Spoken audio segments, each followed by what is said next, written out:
Bilang isa nga po sa mga bumalangkas ng ating pong 1987 Constitution, nitong nakaraan nagbigay po kayo ng pahayag. Ang sinasabi ninyo, dapat agad simula ng Senado ang impeachment trial. Ano po ang Okay. pangunahing legal na batayan sa inyo pong naging pahayag na yan?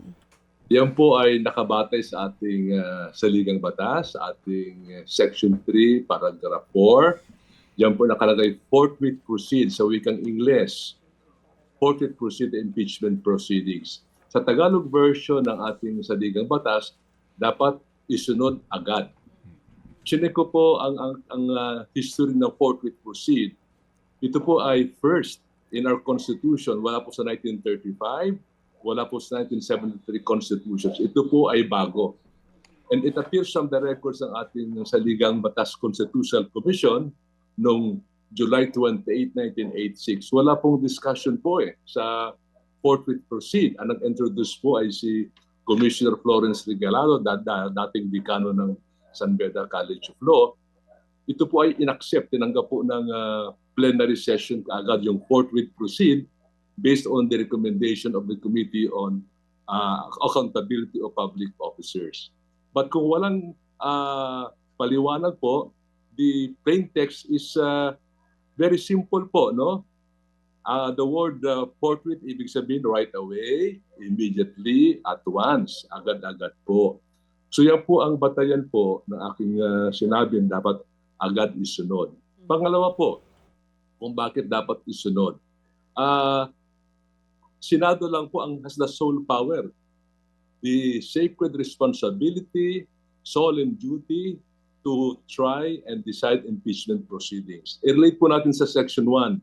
Public office is a public trust. That public officers and employees shall, ang nakalagay po, be accountable to the people at all times and serve with integrity, efficiency, justice, patriotism, and lead modest lives.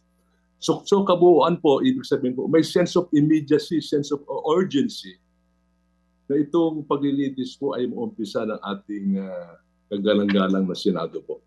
Kahapon po kausap namin si Senator Coco Pimentel. Natanungan namin kung anong status po ng impeachment. Sinasabi niya, as of now, if is filed and received, yan daw po ang estado ngayon itong impeachment, meron po bang, under the Constitution, meron po bang itinakda na timeline kung kailan po to dapat simulan ng Senado? Matapos po nilang tanggapin ito. Doon sa sinasabi ninyo na forthwith proceed, dapat agad. Pero specific po ba doon sa konstitusyon kung gaano katagal ang dapat lamang na paghihintay? Wala pong nakalagay sa ating saligang batas kung yung time frame, kung gaano katagal, hindi po sinasabi sa ating saligang batas.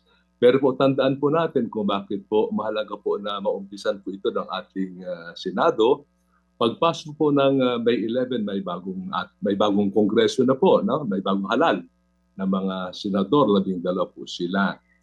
At pagkatapos pa ng recess, after several weeks, may adjournment na po ang ating kongreso with the new senators. Ito po ay bagong kongreso na po, bagong senado na po ito At ayon po sa Korte Suprema, pag nag-decide na po pag nagkaroon ng bagong kongreso, expired na po all the proceedings, all matters, and even investigations, all pending matters, tapos na po. Dahil bago na pong kongreso po ito. Baka po hindi po matapos kaagad, no? Kung hihintayin pa yung June 2 upon resumption. That is why po, tatlong approaches po sa problema po ito na nakikita ko po. Yung isang approach po, yung proposal po ng ating Senate President, Jesus Escudero, we are on recess. Tama din po naman yan. Nasa recess po sila. Ganyan po ang proposal ni Senator Frank Drilon, former Senate President. The President may call at any time. Pwede rin po yan. Ito pong akin po ay third approach to address this question po.